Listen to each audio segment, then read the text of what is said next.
Hello, everybody. My name's Eitan Lenko, and I'm the Chair and Interim CEO of Beyond Zero Emissions. I'm speaking today from Bunurong country, and I'm delighted that so many of you have taken the time to join us for the launch of the Beyond Zero Emissions Million Jobs Plan. Let me just share my screen, 1 second.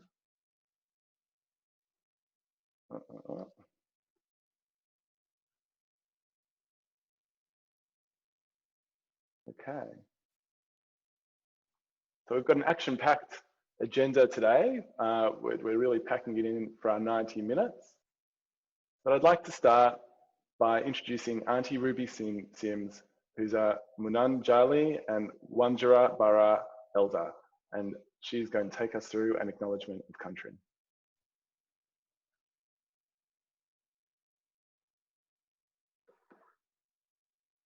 Aunty Ruby. You're on mute, sorry.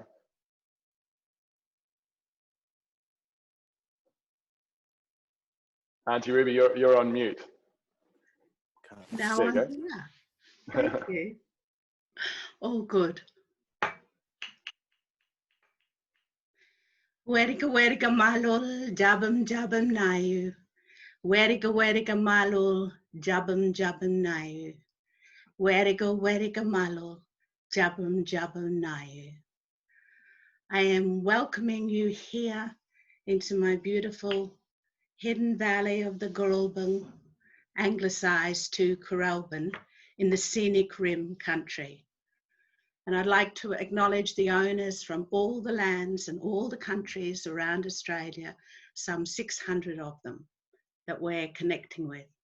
I'd like to acknowledge all the elders.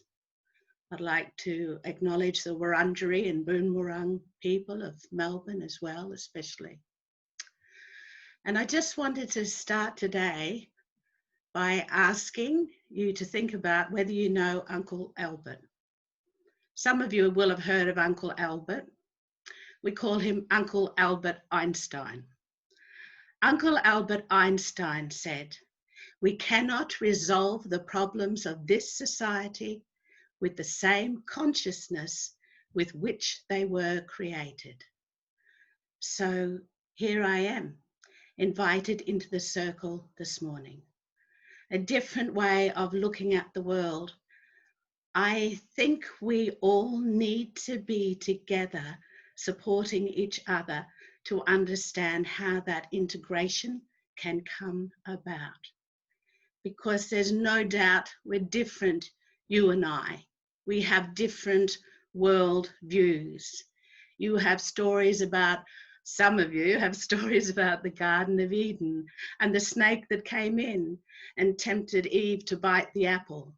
Well, that's not one of our stories, my friends, because in our story, we would have picked up a dirty big rock, we would have hit that snake over the head, no more problems in the Garden of Eden because we would have cooked him up for dinner. So we've got a different way and different frames of reference at looking at things. And unless we can take that step to the right and change that way, then it's going to be same old, same old. So thank you for inviting me to join you here this morning to think about a perspective other than the ones we normally follow. When I read through Beyond Zero Emissions Goals, I thought, I'm excited. It was such an exciting document that's been put together. The only thing, Eitan, that you left out of that was you forgot to say that the elders needed upskilling in technology so we could join in these conferences. But I just leave you with the thought of we've looked after this place, you know, for thousands and thousands and thousands of years. And you come along and you do things differently. And I ask you how we survived ice ages, how the tall ships could come here to pristine environments. And that happened because our people listened to the land, walked on the land, felt the land. So maybe there's an integrated path that we can follow of knowing that our community, United Nations says community is common unity, that our community is all living things, and having respect and honour for all living things and for each other. Thank you, Aitan, for having me here this morning, and welcome to country. Thank you, Aunty Ruby. That was such a great way to start the day today. I'm just going to share my screen back. So today you're going to hear lots of great ideas, and I'm sure you're going to want to share a lot of them out on social media to the wider world. And if you do, please use the hashtag #MillionJobsPlan so that people can relate it back to what we're talking about. Also, very shortly, the Million Jobs website will go live, so you can download the report that we'll be talking about at millionjobs.org.au. So Beyond Zero Emissions is a not-for-profit climate change and energy solutions think tank. We show how Australia can thrive through a transition to a zero carbon economy, and we've been internationally recognised for our work in this space. Beyond Zero Emissions makes change through a number of angles. Our research identifies opportunities for national and regional economies. We work with communities to help them implement plans and realise opportunities. And we work with business and industry to help them develop and implement low emissions strategies. Over 10 years, we've published reports for every sector of the economy, from energy, buildings, land use, transport, energy exports, and the manufacturing sector. So we well and truly understand what it will take for Australia to capitalise on this opportunity. A great example of our work was our Northern Territory 10 gigawatt vision that we launched last year in Darwin. The premise behind the vision was that the Northern Territory has one of the world's greatest renewable resources. And if we put that at the centre of the economy, it would mean that for the first time, the Northern Territory could access cheap, clean energy. And that would open up opportunities like minerals processing, hydrogen, manufacturing, electrified mining, and low-cost transportation. We built a coalition of supporters around that plan and presented it to government and influencers. And it's been credited with changing the economic direction of the Northern Territory, which is now open to the opportunities that low-cost renewable energy presents. BZE is an independent organisation. We rely on our supporters and funders for the important work that we do. So we'd like to say thank you to our funders who've come around Million Jobs Plan at quite short notice. We've also put together an incredible advisory panel around the Million Jobs Plan. As you can see from some of the names on that panel, we've really covered, we've got great people across business, industry and community, and right across the political spectrum who've come together because they're passionate about the direction of the Australian economy at this important moment. And finally, I'd like to acknowledge the incredible team that's actually worked on the Million Jobs Plan. Beyond Zero Emissions is a unique organisation in that we have obviously a paid staff, but we also gather around us an incredible group of passionate volunteers who are experts in their field. And we've had over 30 people working on the Million Jobs Plan for the last few months. And I'd particularly like to call out Heidi Lee, our project lead, Michael Lord, our research lead, Dr. Heidi Edmonds, Samantha Miller, and Dominique Hess, who've been working on the community aspects of the plan, and Imogen Butler and Scarlett Nelson, who put together this fantastic launch. So let's get into it. The context of the Million Jobs Plan is that Australia is now at a crossroads. Due to the COVID-19, the response to COVID-19, 835,000 jobs have been lost just since March. We know that billions of dollars will need to be invested to get the economy back on track.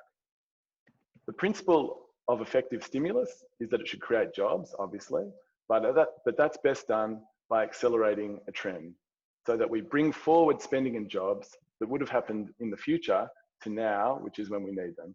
And it should do that through encouraging private investment. So what is that trend that we're looking to accelerate? One of the ways you can look at that is the mega trend over the last 50 years towards digitization. And that trend has affected telecommunications, entertainment, you know, all aspects of our economy. And right now it's impacting on energy. And the analog-based technology that we're transitioning from is obviously that fire-based technology, coal, oil, and gas, which is inefficient, polluting, centralized, and expensive. And we're moving to the digital technologies, the electrical technologies, which are efficient, clean, distributed and modular, cost-effective, and when powered by renewables sourced right here in Australia, encourage self-reliance. Coronavirus is only accelerating this trend. It's something that you really wouldn't want to bet against. And obviously the driver of that is the economics of renewable energy. It's now the cheapest form of energy and shows no sign in slowing its reduction in cost. So this makes any economic plan that doesn't rely on that fact uninvestable, at least through private investment. So this plan accelerates plans that I guess at the heart of this plan is accelerating our access to low cost energy and the activities that shift unlocks. And clearly this is a fantastic opportunity for Australia. We have amongst the best wind and solar resources in the world, as you can see on this map.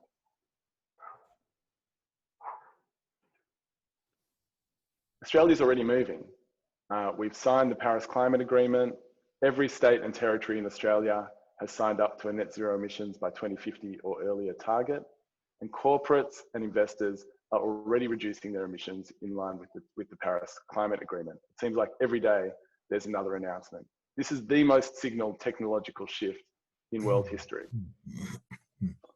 And globally, we're in good company.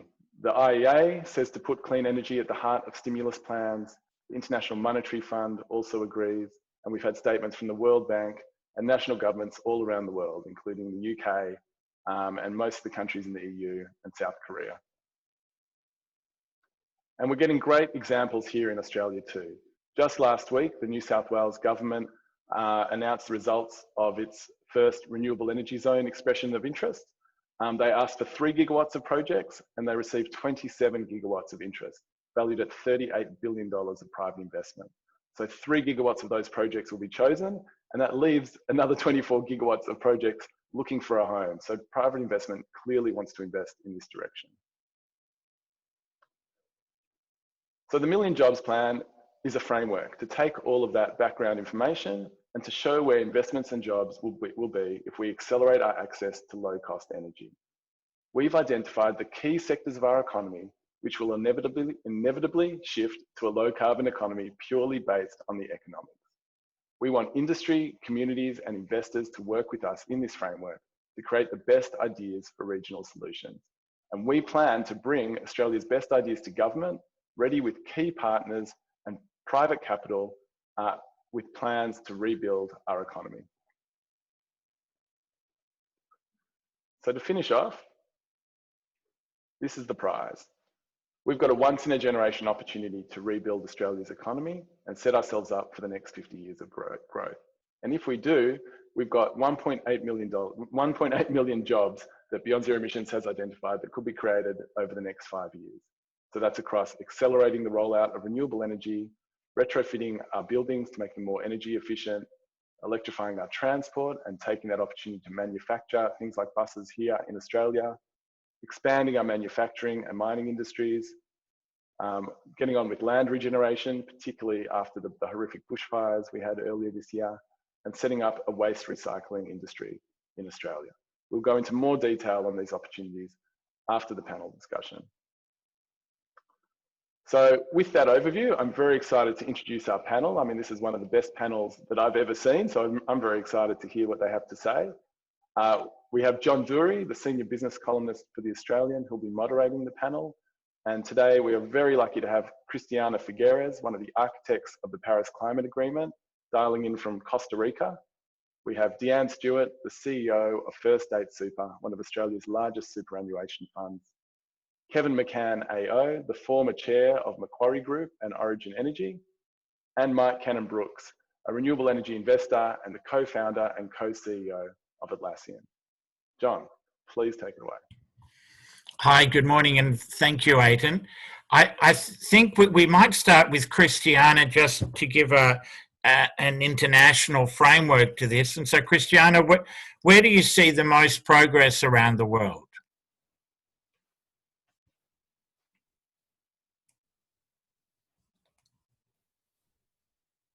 Christiana, you're on mute.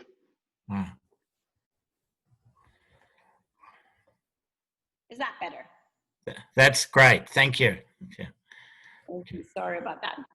So I was just saying good morning to all of you and good evening to me. I'm speaking to you from Costa Rica, a very dark night here in Costa Rica, where we're actually having a blackout. And the only reason why I can speak to you and I have some light is because I'm relying on batteries from solar power. So there you are.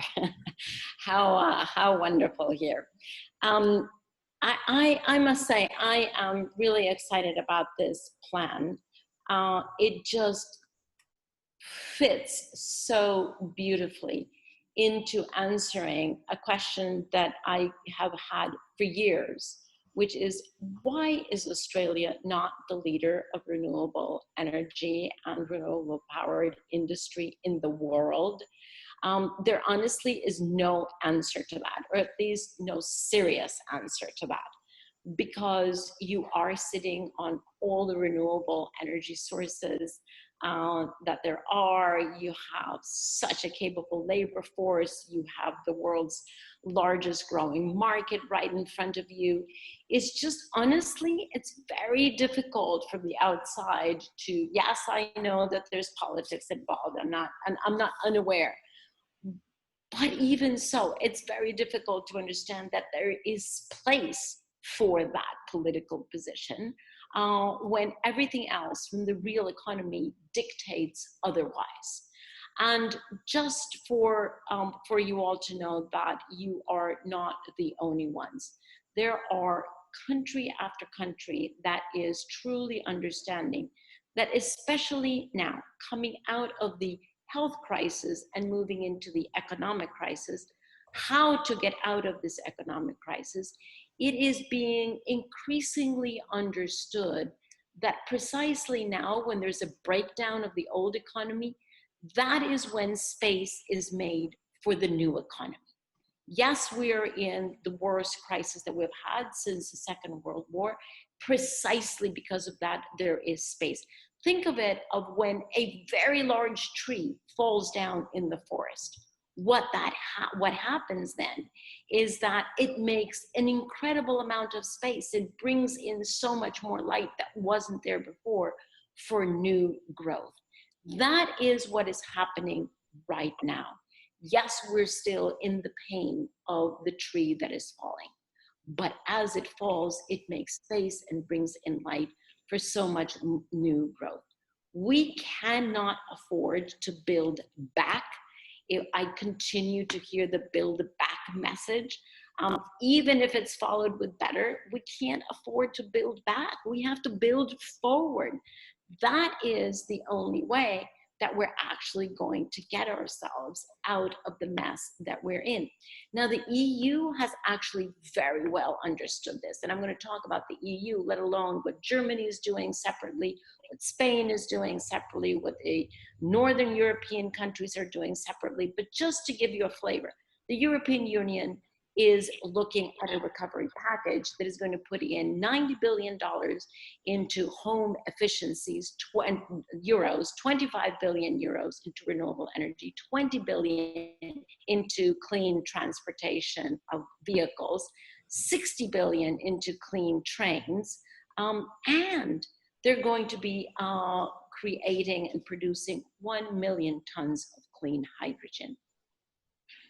If there is a country that is positioned for clean hydrogen, it is Australia. And that is the market that is emerging out of the vision into the future. That's why Europe is going into that. That is why Europe, with this recovery plan, is creating 1 million jobs and is, of course, funding also a just transition fund, because it's important to take all those workers who have been for years, if not decades, at the service of especially the coal industry, to say nothing of oil and gas, but take them with us on this journey into the future. So I'm very excited about this report. Every time something dramatic happens in Australia, I keep on thinking, right, this is when Australia is actually going to make the bend in the curve. And I hope that this is it. I hope that COVID has woken us up to understand that there will eventually be a vaccine for COVID, but there is no vaccine against climate change. Hence, we have to have recovery plans that plan for the future. I hope we understand that because we're now no longer in linear and gradual transformation, but everything is exponential, and you've seen that in the past 2 months, we don't have any time for timid approaches about the transformation of the energy sector. And particularly, and this is the message that I really want to lay at your feet, if countries are going to go into debt, and the European Union will go into debt for the COVID recovery, then let's understand that that new injection of capital is capital that is going to be injected now, but is going to be paid for by future generations. Hence, that capital has to be invested in the interest of future generations, and not with the perhaps unintended but very clear consequence of robbing future generations from their future and from their well-being. So with that, I congratulate the authors of this report. It's a very exciting report, and I am crossing all my toes and all my fingers for this to be the moment when Australia really is finally going to take the bend in the curve and move in the direction of renewables. Christiana, that was wonderful. Thank you. I might turn the microphone now to Mike Cannon Brookes, because he's someone who's looked at Australia from sort of inside and outside. And why do you think it is that we haven't taken the chance now before and made the most of our opportunities? Thanks, John. Thanks for having me, everyone. And congratulations on the report. I agree with Christiana. It's fantastic to have a positive focus report in this direction. Look, I don't want to dwell too much on the past. I'm not sure it's particularly useful, John, to say why we haven't gotten here. We are where we are, and we've got to be honest about that. And then we've got to say, how do we get to a future that's better for our economy, for our country? I think what Christiana is trying to say and saying eloquently, and what the report says, is let's focus on our assets. Let's focus on the resources we have as a country, right? That's our people. Let's classify sun and wind as a resource for a second, and let's look at the natural advantages we have, right? And we can build a renewable energy superpower with a very low cost of energy generation. We can use this as an opportunity to electrify so much of our economy in lots of different ways, and we can use it to build a better strategically positioned economy for the future, right? And so it's sort of it's a triple win, right? And the way that this is phrased here in terms of generating 1 million jobs to create economic recovery is fantastic. It's the way we need to think about our future, right? I've long said, and I stole the quote from someone else, but I repeated it ad nauseum: in a carbon-constrained world, Australia should be a winner. Yeah, we have all the resources to be a winner in that world. We need reports like this. We need all sorts of projects and all sorts of different initiatives across lots of sectors. What I like about this report is, by the way, it's not just in the renewable energy sector, right? It's looking at a lot of different sectors. We need all of those things with a singular destination of building a better and stronger economy for Australia in the future.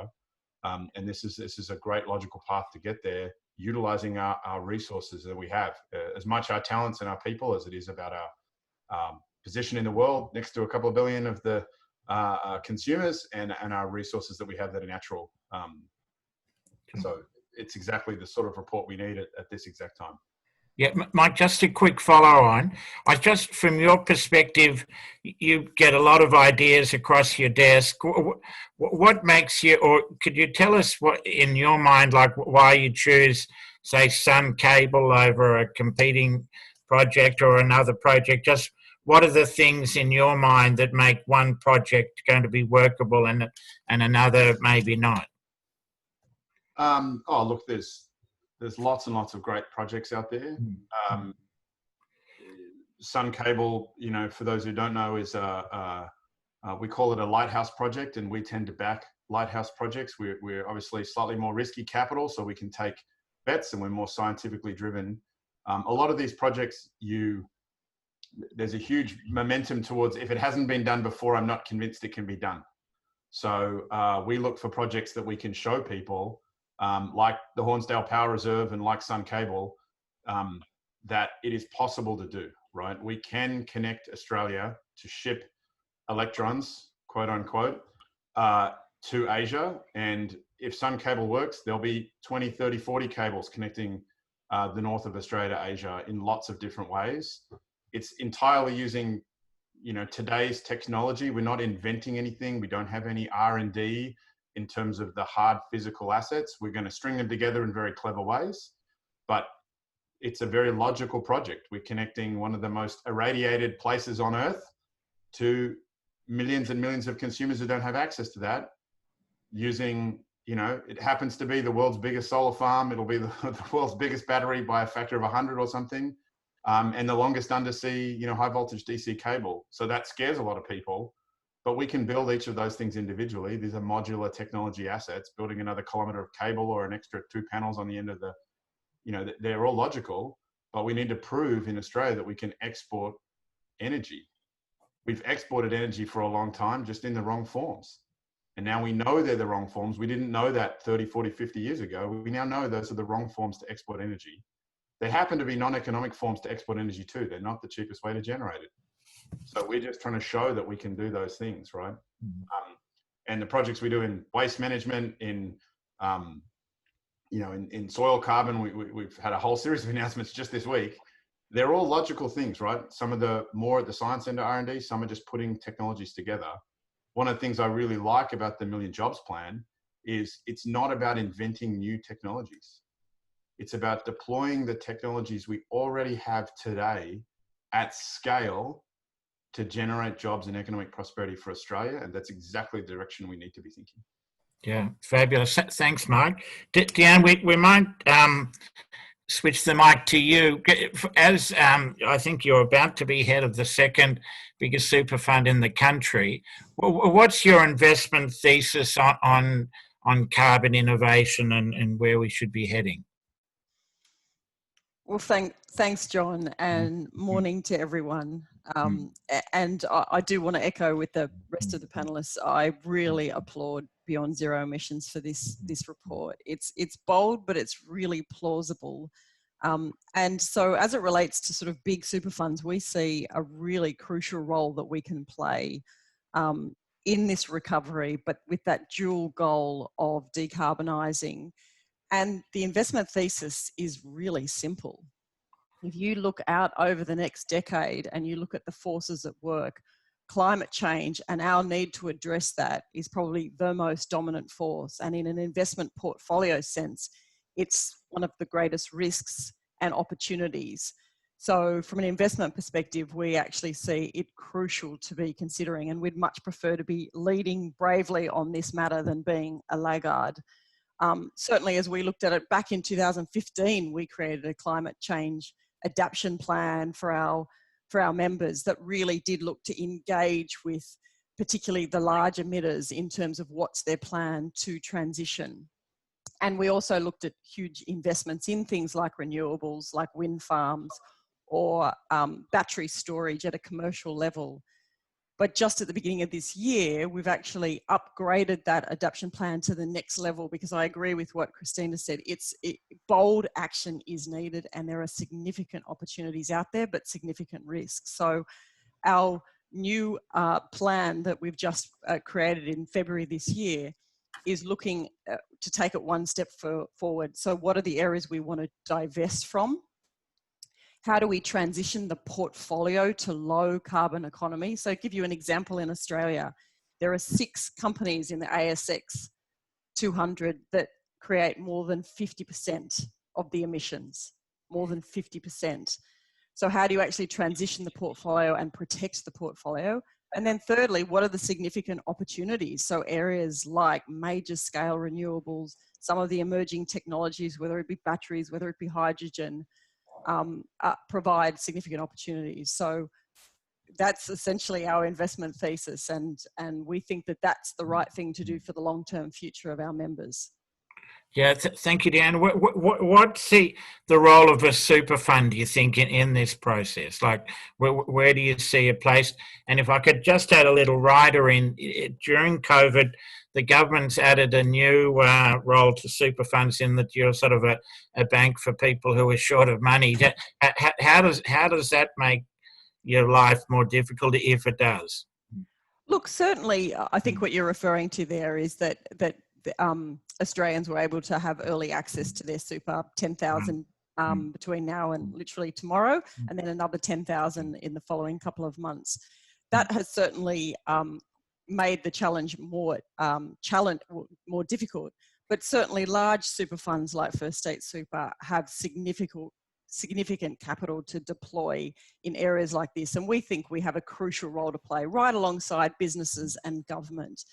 And let me just give you a few really practical examples that go to the heart of this report that Beyond Zero Emissions have just released, around 1 million jobs. One is certainly in renewables, so major large-scale renewable projects, but also particularly the infrastructure that is needed to create the right distribution for renewables as we build that out. So we've certainly got a huge role that we could play in deploying capital in that area, but also in the emerging technologies. So our private equity portfolios, for example, are invested in, say, the battery storage area, or certainly waste, recycling of tyres, recycling of waste is certainly another area. But also one of the areas mentioned in the 1 million job is around housing and around making sure that we make that as low carbon as possible, create jobs. So give you an example, we own a major retirement village that's a creator, an owner and an operator. Over the next 5 years, they're creating 20 new retirement villages. We're making sure that every one of those has solar and batteries. That ends up being a great way of moving to a low carbon economy, but also is a great way for those that are actually in the village to reduce their electricity costs. So significant roles to play. And then the final area mentioned by the report is around electrifying transport. And that's another area where I think super funds could really play a role in partnership with governments and businesses. So many of the areas of the report, I think we've got a role to play, quite frankly. Yeah, great. Thank you, Diane. If I could talk to Kevin now. Kevin, I'm going to ask you a sort of a more issue of today, which is we're obviously still in the middle of this COVID crisis. I was just interested in your perspective on how company boards would be looking at future investments now, or maybe should be looking, and I'd be interested in your perspective. Yeah, thanks, John. Could I also congratulate the BZE for bringing forward a series of proposals which are relying on technology to decarbonise our economy. That's a really good initiative, and a lot of challenging proposals that I hope you'll take forward once you've workshopped them. In terms of boards, John, I've been advocating that we really need to, as some of the other panellists have said, not look backwards.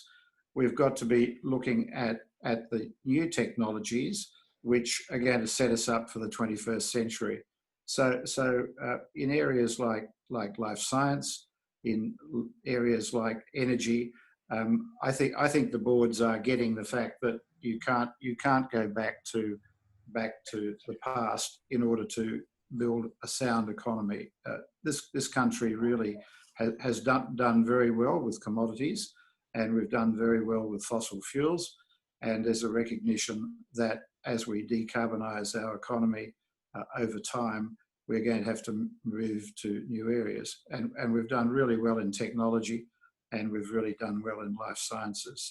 So I'm looking for technology projects which have got products and platforms that can be taken global, as Mike Cannon Brookes has done with Atlassian, and which other successful technology companies and life science companies have done as well.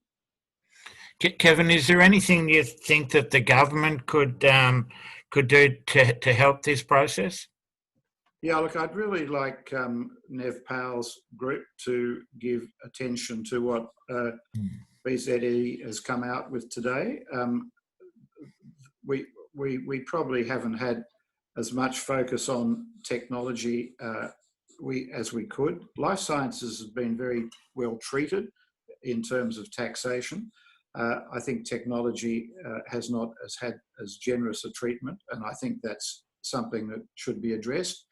But I'd also hope that R&D is another area that they're prepared to put money into. For instance, although we're going to use existing technologies in some of the initiatives we heard this morning, I'd really like us to be looking at storage of energy. That is a game changer.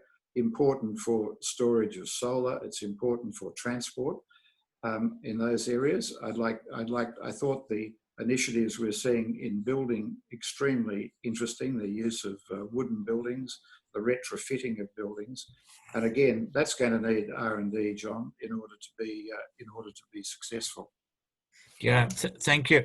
If I could maybe just throw this open, a lot of people have talked about government uncertainty in industry policy.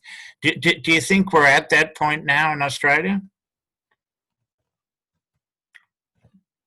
No one's answering. Maybe Deanne, what do you think? I certainly think, and clearly they've come out recently more with a high-level roadmap, but I think the time is now to actually get really clear about the details and really clear policy that allows players like business and super funds to actually deploy their capital and really back the future with much less risk at hand. At the moment, there's a lot of risk out there without a really clear path and policies. So yes, I think that would be a significant step forward. Yeah. How about you, Mike? Yeah, risk of not getting in trouble, I'd agree with Deanne.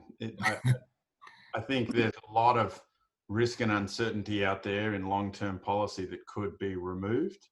And that would certainly increase greatly the amount of investment in future forward technologies and projects that deploy existing technologies in future forward ways. There is for sure a lot of risk that could be removed by having policy certainty and long-term certainty around how that sorts of thing is going to happen. And secondly, having a long-term direction, right? The technology roadmap is an interesting option. It's a strategy without a destination. So we need a destination. I would remind everyone, as is in the Million Jobs report, every state has a net zero 2050 target. So in terms of certainty for business out there, that's pretty important. It would be great if we had a national target as well, a destination that the strategies are building towards. Otherwise, the world will take us there no matter what, but we could certainly de-risk it even more. Sure. Christiana, earlier you were talking about the good work that the European Commission's doing. Are there other countries you think that are worth highlighting and who've been doing a good job? Well, the individual countries in Europe as well. I would also point out to Chile that is doing a very good job taking advantage of this to push further into renewables and efficiency. Korea as well. And my own tiny weensy little country doing the same from our side on electric transport. But John, could I turn the question back to you, because the COVID recovery, as I understand, is going to be based on the recommendations of the National COVID Coordination Commission.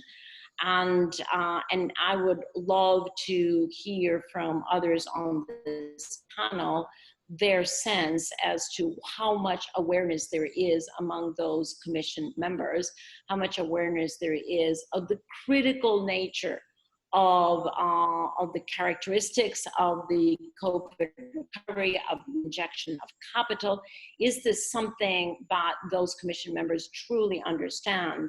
Or are they about to shoot themselves in the vote again in Australia. This is so much, frankly, from my point of view, and I'm very far away from you, so please feel free to discard the opinion, but I think this is the last chance for Australia. This is the last chance to wake up and understand where investments and where the economy and where energy in Australia, and especially where exports need to go. And so I would love to hear from the other panel members whether you all think that the Commission members are also taken with the urgency of this transformation right now, not within 10 years, now. Yeah, well said. What would you say to that, Kevin? Well, look, I know most of the people on the panel, but I really can't speak for them, John. One sector that has been crying out for a policy is the energy sector.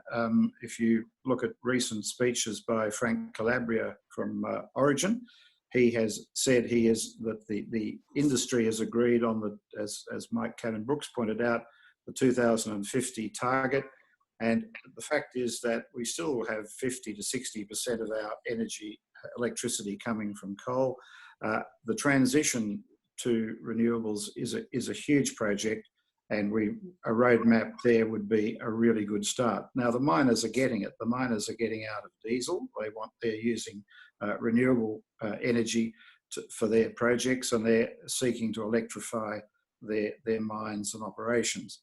So industry understands the need to make that transition, but the transition, any disruption is painful, and we need the wisdom of those folks on NCC to help us with that transition, as Christine said.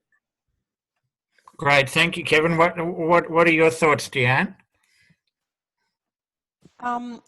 I guess, likewise, I can't necessarily speak for the individual panelists. What I can tell you is what we're doing as a superannuation industry. The superannuation industry has come together on this matter to give a report into the NCC to make sure that areas like climate change and affordable housing are really considered seriously in the mix for economic recovery, because that they really serve those dual goals of looking after the economy and getting jobs growth, but also really making sure we move to a decarbonised economy and look after critical social issues like housing affordability. So the superannuation industry is putting that report in and giving all sorts of ideas, like I've just given, on how we could really participate in that and really assist with the dual goals.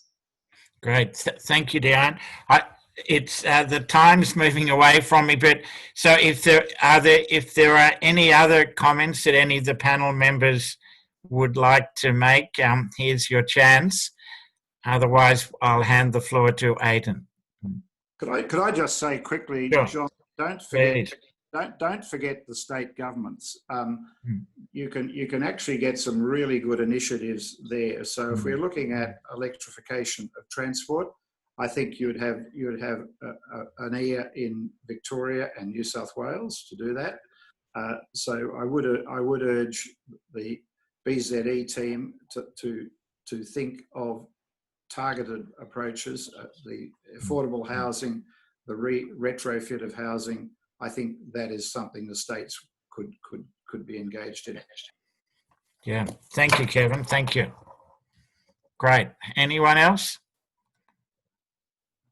I just wanted to take a moment to congratulate the BZE team. We need more of this type of thinking in Australia. It's very broad, it's very thorough, it's very backed in science and facts, and it caters to lots of different segments of the economy and also drives the country in the direction we need to go. So from me, congratulations on everyone. I know a lot of people have worked very, very hard in putting this together.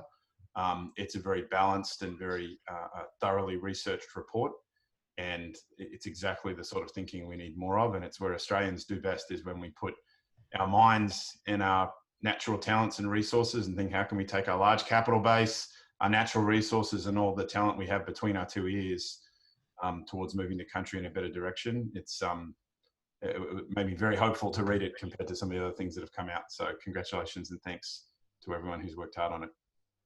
John, if I could just add, the report, as Mike has said, and all the rest, has such technical depth and is so broad in everything that it covers. In that sense, it truly is an incredibly helpful vision for transformation. However, I do think that the next step now of the report is to figure out how is this made politically palatable to all parties, because if it remains within a narrow space of political support, then it's going to go nowhere. And this truly is the last chance for Australia. In that sense, I think that standing on the technicalities of this report, a group has got to figure out, how do we now sell this report? How do we make it politically palatable, in fact, politically exciting to all political parties and to all Australians? This should go beyond partisan politics. This should be an exciting new vision for Australia that is going to benefit everyone, and get it out of the darn partisan politics that has been the death toll of Australia, of all climate policy in Australia for so many years. Is this the point at which we're going to be able to rise above politics? Wow. On that note, Aidan, over to you. Thank you very much. What an amazing panel. Just very quickly to respond to Christiana, I mean, I think that is the opportunity that we have at the moment. No matter what your partisan lean, it's recognised across the political spectrum that we are in an economic crisis at the moment, and that we need to get people back to work in Australia. So by positioning this as, which it rightly is, a huge opportunity to create jobs and employment and economic activity in Australia, there's really no other project on this scale that will achieve that goal. So we're offering this to the government. We want to work with government, with private investment. We've got no political, BZD's always been a bipartisan organisation. We've worked across the political spectrum from day one. So we're ready to work with government to talk through the opportunity and to bring business and industry on board with us to try to get some movement in this direction. Great. Thank you so much. Thank you so much to the panel. That was a really stimulating conversation. And, you know, as Mike says, I think it's just what we need, you know, some positive visions, you know, people that can talk through the opportunities that Australia has to move forward. So I thank you all for taking the time to speak today. You're all very busy people. Thank you. So we're going to move on now to the actual Million Jobs Plan itself. We have Michael Lord, lead researcher on the plan, and Samantha Meller, who are going to take us through some of the content of the plan. So Michael, please take it away. Great, thanks for that introduction, Aitan. And good morning, everyone from Ballarat in Wangerriburra country. As Aitan and Christiana both alluded to, economists worldwide have highlighted the merits of putting practical low-carbon solutions right at the heart of our recovery from this economic crisis. And what this Million Jobs Plan aims to show is, if we take this low-carbon recovery approach in Australia, what's it going to mean, particularly in terms of jobs? And what we found is that, just struggling to get to the next slide.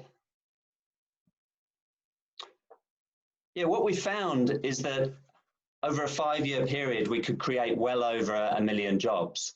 And we've counted jobs as job years. That's one job for 1 year. And we found low carbon jobs in all sorts of sectors, not just renewable energy, but also recycling, transport, land use, and in the education and retraining of the workers who will get jobs in these sectors. Some of the jobs are short-term construction jobs in shovel-ready projects, but many of them are ongoing jobs that would actually last well beyond the 5-year timescale we've considered in this report. It's a national plan, but obviously jobs are located in communities, and Beyond Zero Emissions for a long time has been engaged with communities, and we know that they're really enthusiastic about low carbon investment and jobs in their area. And after me, we're going to hear from Sam Mellor from one of those communities, Aunty Valley in New South Wales. So renewable energy provides some of the jobs in the Million Jobs Plan, but it also underpins many of the other jobs. So Australia's advantage in renewable energy that Mike and Eitan and others have spoken about really allows us to diversify the Australian economy, which has perhaps become over-reliant on one or two industries. And so our vision for renewable energy is that we fast-track the installation of large-scale solar and wind, 90 gigawatts over the next 5 years. That would create about 124,000 jobs in construction of those projects, as well as about 22,000 ongoing jobs. It's a big step up in what Australia has done so far, but it's important to point out that we've already got 160 gigawatts of renewable energy projects in the pipeline. And according to the Clean Energy Council, about 30 gigawatts of those already have planning permission. And Eitan mentioned that last week the New South Wales government had a call for interest in just 3 gigawatts of renewable energy. They got responses totaling 27 gigawatts, so they were nine times oversubscribed just for one renewable energy zone. So it's pretty obvious that clean energy investors are queuing up and ready to go with tens of billions of dollars of investment in renewable energy in Australia. And government's main role really is to unblock any barriers to that investment. And I think it's pretty well agreed that one of the main barriers is a lack of transmission, that transmission infrastructure is not kept up with the development of renewables. And we think there's a strong case for certain priority transmission projects for government simply to fund them as part of a stimulus stimulus package and get those transmission projects built. But in other cases, there is private investment ready to invest in transmission. So one example is the Copper String project in North Queensland. This is a 1,000-kilometre transmission line linking Townsville to Mount Isa. All along that 1,000 kilometres, we'd open up the possibility of new resources in wind and solar. All Queenslanders would benefit from this project through cleaner, cheaper energy. And at the western end of this line in Mount Isa, it would connect it to the new the national electricity market and potentially cut in half the cost of electricity at that western end, which would be really crucial because there's a copper mine and a smelter and other heavy industry there. It would also open up this whole region to the mining and processing of metals that are important for renewable energy, things like cobalt and vanadium.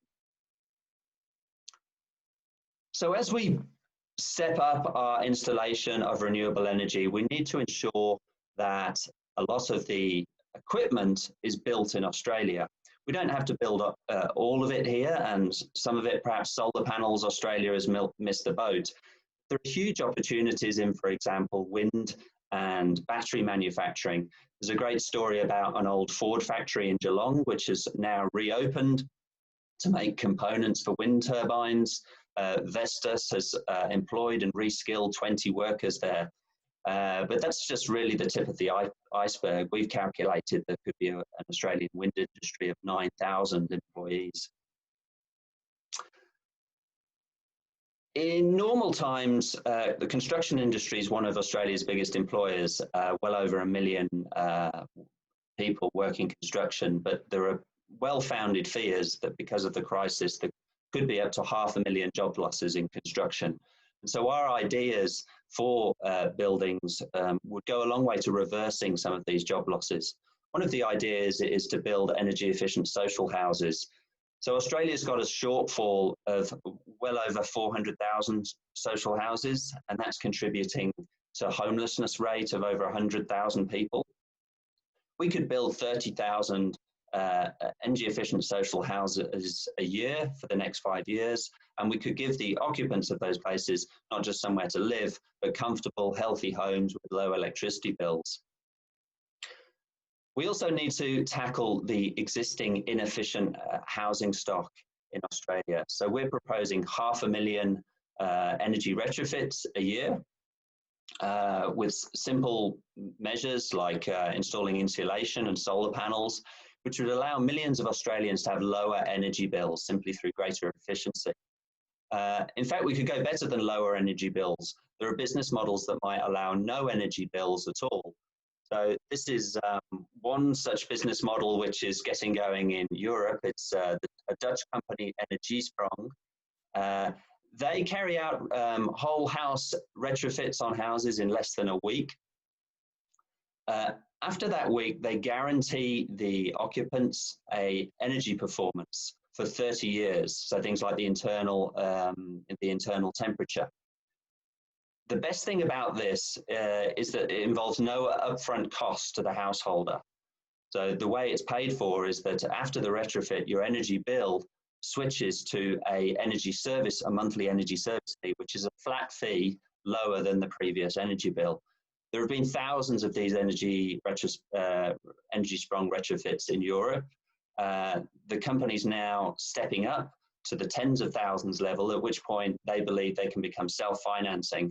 So if they can manage to do this self-financing model in Northern Europe with freezing winters and, let's face it, not a lot of sunshine, then I'm sure we can do it in Australia. So let's incentivize the Australian Energiesprongs, and a good place to start is with existing social housing and inefficient rental properties.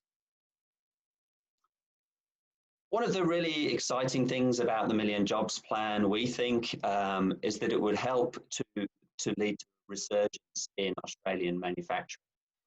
As well as the items on this list, pretty much all of the ideas would lead to manufacturing opportunities. So buildings and renewables that are spoken about and transport that I'll get to in a minute, they all create opportunities for Australian manufacturing. The first item on this list, electrifying industry, that was actually the title of a BZE report out a couple of years ago. And that report shows that by switching from burning natural gas to using renewable electricity, manufacturers can reduce their costs, they can become more efficient and become more productive.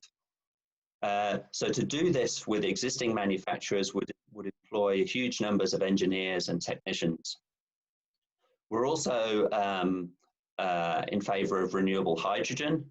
There's been a lot of talk about the potential of Australia to make and export renewable hydrogen, but we're suggesting we should get started right now with domestic demand. Renewable hydrogen is already cost competitive, for example, as a fuel for heavy trucks, and it's getting towards cost competitive for other uses, such as making ammonia. With renewable energy, as I think Kevin might have alluded to, we can start to decarbonise both the mining and the making, the manufacturing of metals. Metals are a really important part of renewable energy technologies.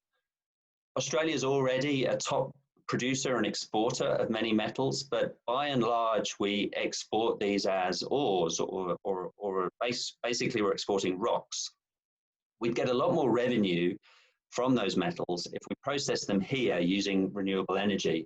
There's a whole list of metals that this might apply to, like steel and manganese, cobalt, rare earths, vanadium, and we're going to hear about in a minute about an opportunity for the Hunter Valley to return to its steel-making past.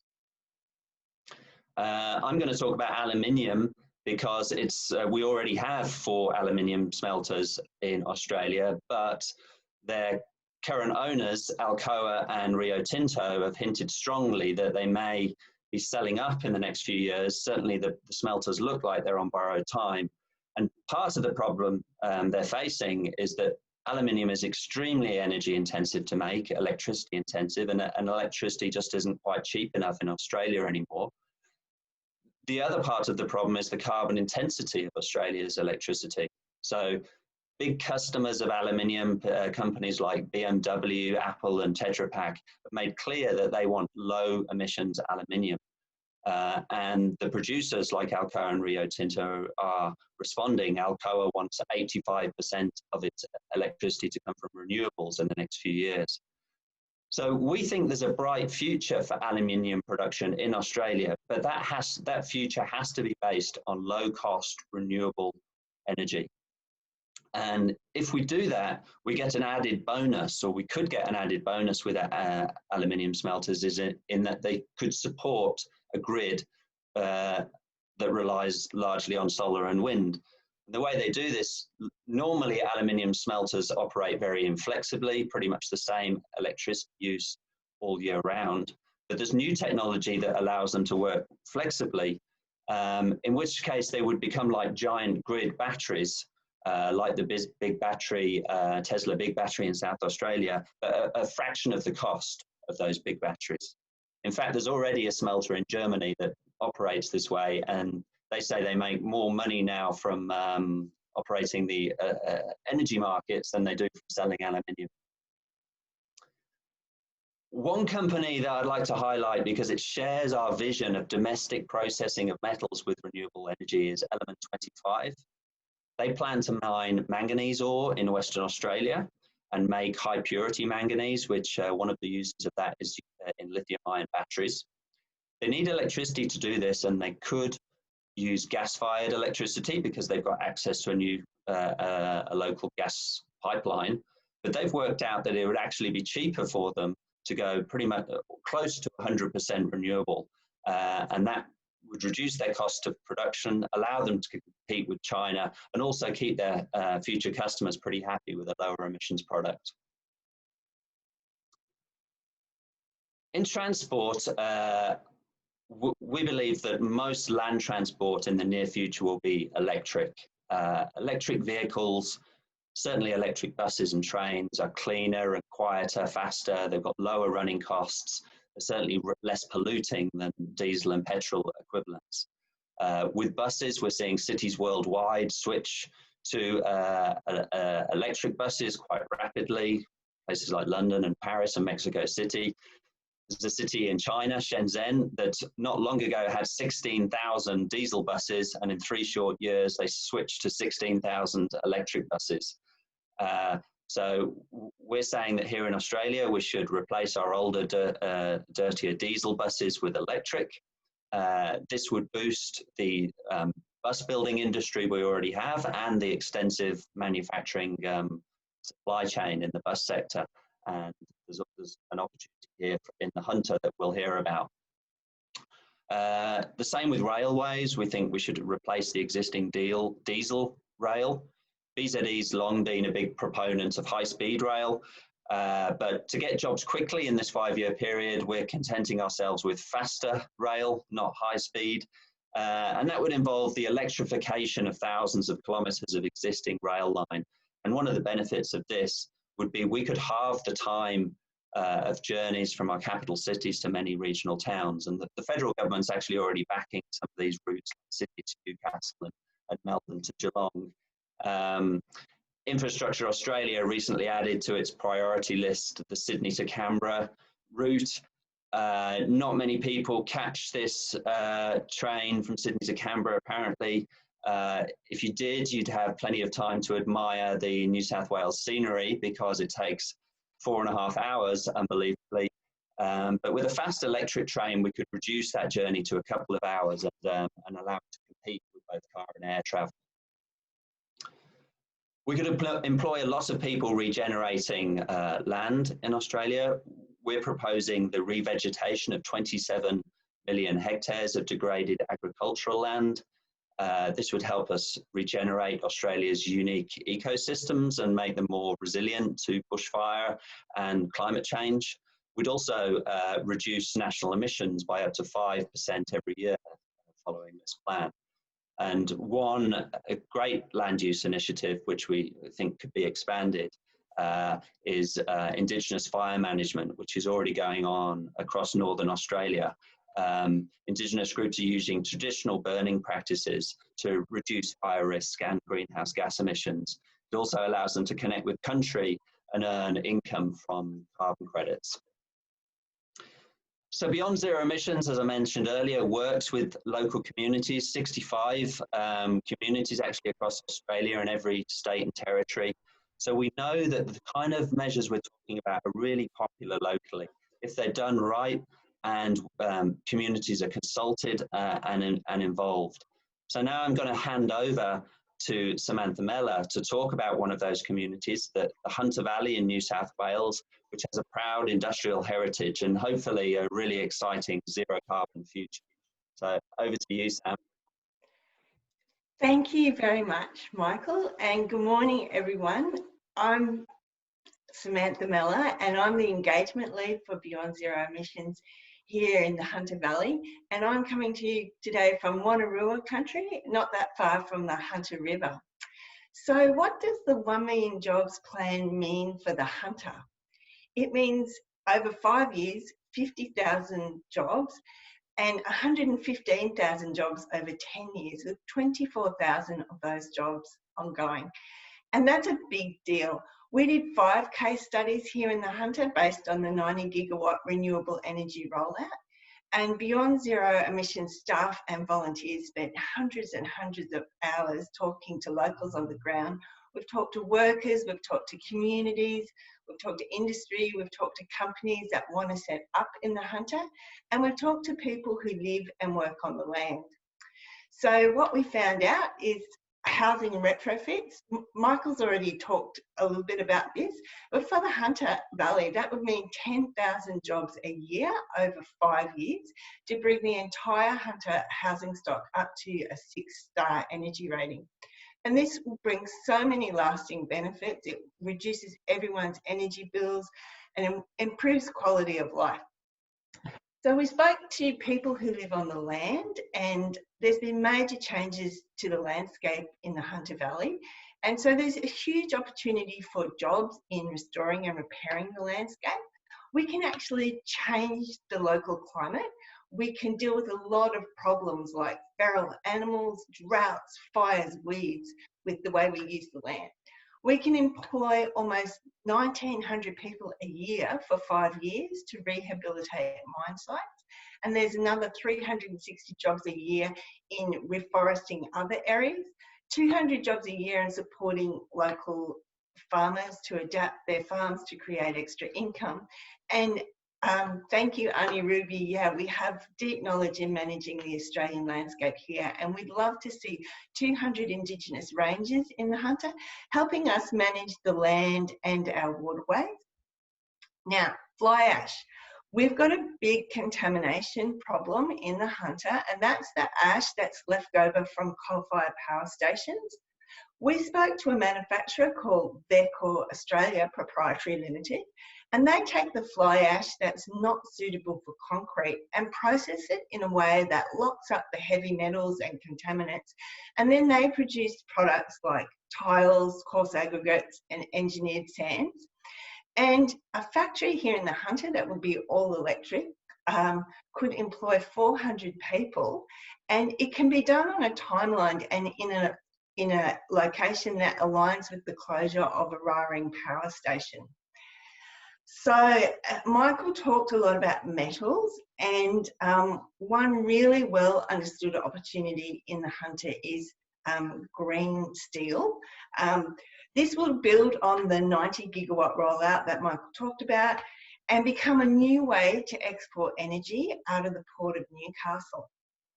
Now, we've got a lot of history in steel making here in Newcastle. We'd love to have the steel industry come back. And Michael spoke about around the world, there's a focus on supply chains and the need to reduce scope 2 and scope 3 emissions. So by producing steel with zero emissions, the Hunter can add value to the massive amount of iron ore that is mined here in Australia, and we can onshore a lot of jobs here in the Hunter. Now, there's 2 pathways for green steel. One is using hydrogen, and within 10 years, there can be 10,000 people employed in producing green steel through hydrogen.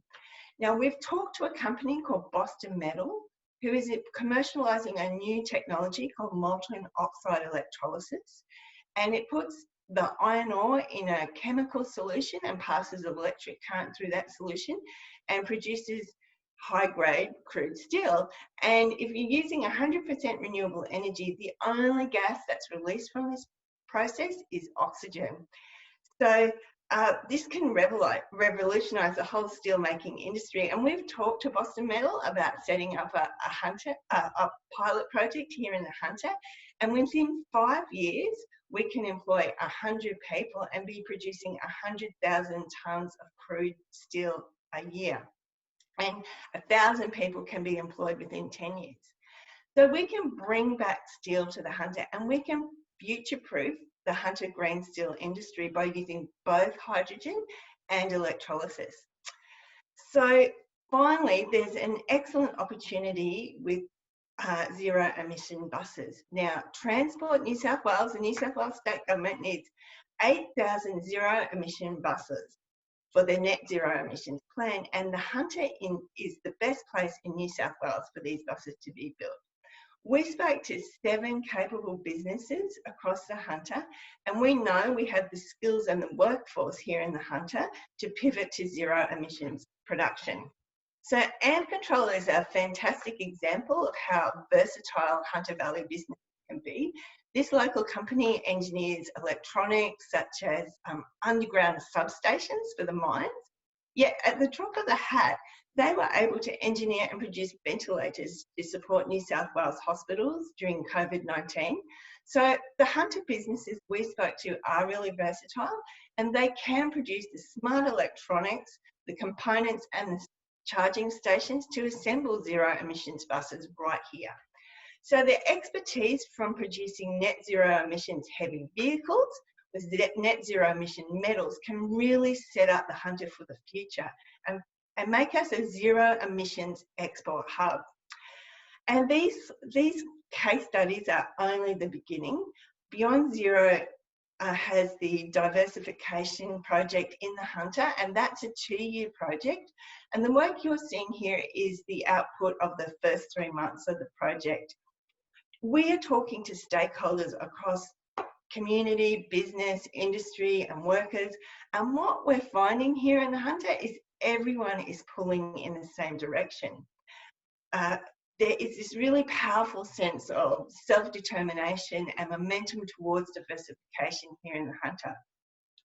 There are so many potential industries, projects and initiatives in the Hunter, and we plan to work with everyone to create a viable, doable, realistic pathway to a prosperous, diversified Hunter. So please get in touch, join us. We'd love to hear from you.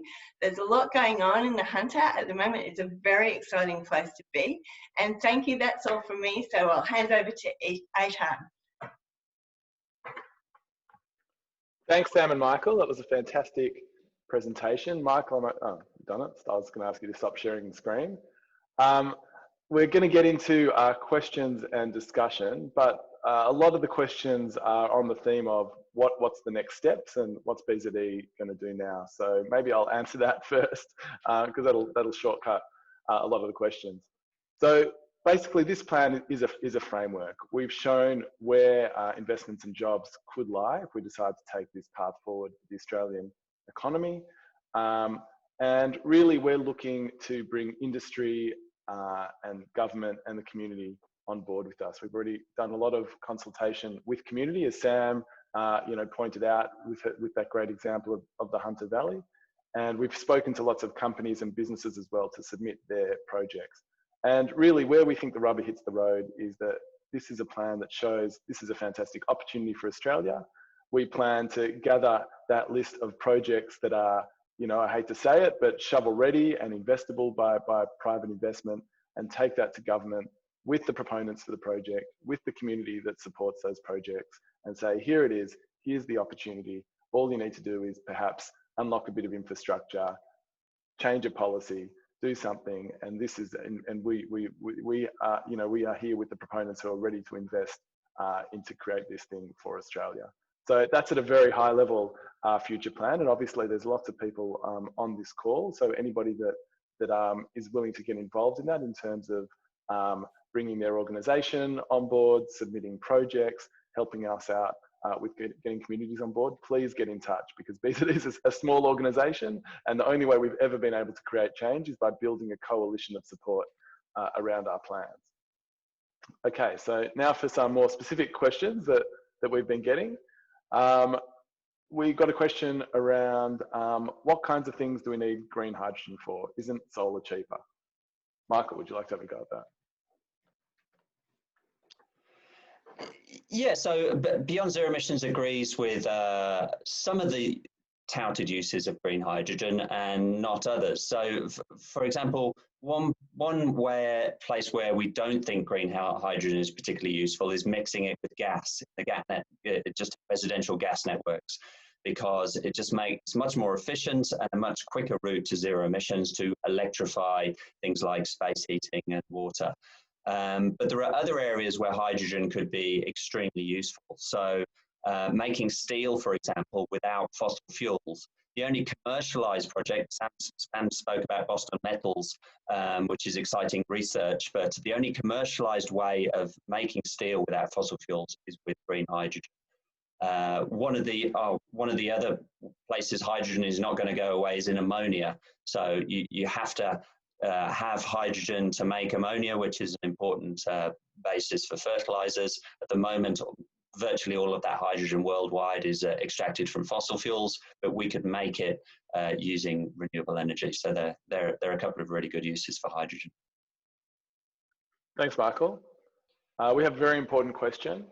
How can the projects in this report benefit all people, not just shareholders? In particular, benefits for Aboriginal and Torres Strait Islanders. Sam or Michael, would you try to answer that? Yeah, I'll start. Sam was on mute. Yeah, as we build more and more renewable energy, inevitably there's going to be more times when renewable energy projects are on land with native title or traditional owners. So this is an opportunity.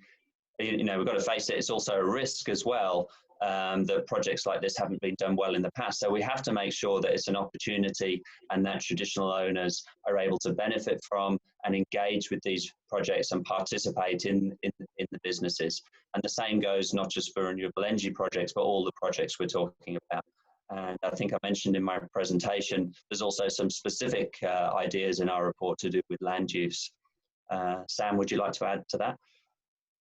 Yeah, I'd just like to point out that there are some renewable energy projects in Western Australia that are being built in partnership with Indigenous corporations, and it's a wonderful opportunity. The solar can be built in a way and to support mining projects in a way that is respectful of heritage. Thank you. We have another great question. There are lots of good emissions reducing project ideas that are not in the report. How did BZE choose the projects that are included? Yeah, I think that's a fair enough point. Not everything is included in the report. We chose ideas that could create a lot of jobs and create jobs quickly. Those were our focuses. I'm sure even there are great ideas that we'd love to hear that have not been included. I mean, not all of them were included in my presentation as well. Like, I didn't really talk about cycling, but you know, something like cycling lanes is actually, for all transport investment, that is the best way to employ people per kind of $1 million that you spend. And they're also very quick projects to get off the ground because they are, you know, really minor adjustments to roads. But no doubt there are great ideas that we either didn't think of or didn't get time to include in the report.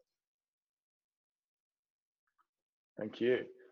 Another question: what is the time frame for implementing these projects? Well, our time frame and the way we've counted jobs is over the next 5 years, because we were really looking at the current economic crisis and the IMF advice that the crisis will last at least 5 years. So we've looked at things that can only that can be done within 5 years. So, for example, we don't really assign many jobs to either the hydrogen or the steel industry because we feel they can get started in the next 5 years. But if we gave ourselves a longer time frame of 10 or 20 years, those sectors could employ many thousands more people. Thank you. There's a question that maybe you've touched on a little bit in the presentation, but you can go to slightly more detail. With this massive rollout, what's your plan for recovery, reuse and recycling? Shouldn't we focus on a circular economy? Yeah, we should, and apologies for not including that in the presentation. There is actually a section in the report about recycling. We're very supportive of the circular economy. We're calling for all states and territories to match the ambition of the ACT, who are aiming to recover and recycle 90% of waste in the ACT by 2025. And also sending nothing that can be recovered to landfill. So if the whole country shared that ambition, yeah, we would stop wasting a lot of material and create a lot of jobs. And I'd just like to point out that there's some great work being done in the Hunter on the circular economy with the Hunter joint organisations. Okay, and here's the question that I've been waiting for. It finally got asked. How will all this be paid for? Yeah, we've got a section on this in the introduction to the report. So much of it, private investors are actually, willing to fund it with the right incentives. So I mentioned that there's 160 gigawatts of renewable energy in the pipeline.